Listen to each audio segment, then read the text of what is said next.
Okay, so in part B, I want to calculate the probability of 3 or fewer calls. Now this means I need to calculate the probability of 0, 1, and 2, and then 3.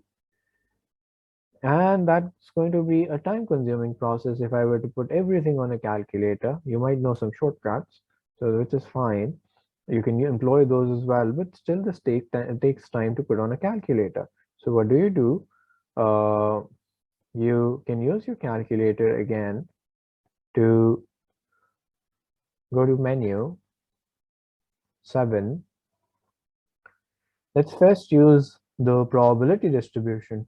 Put it together as a list.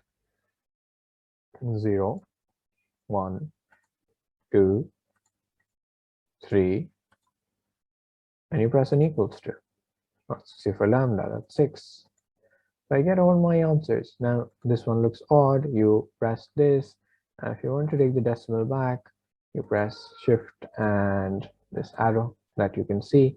So this gives me all the probabilities. I can, write them down, and then I can add them up.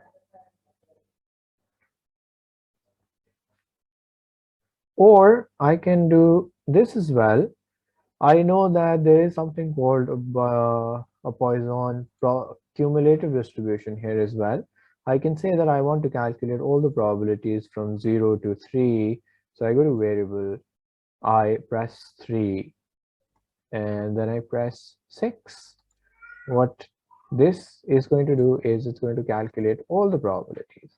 So it's basically done this directly and given you one final answer, 0.1512.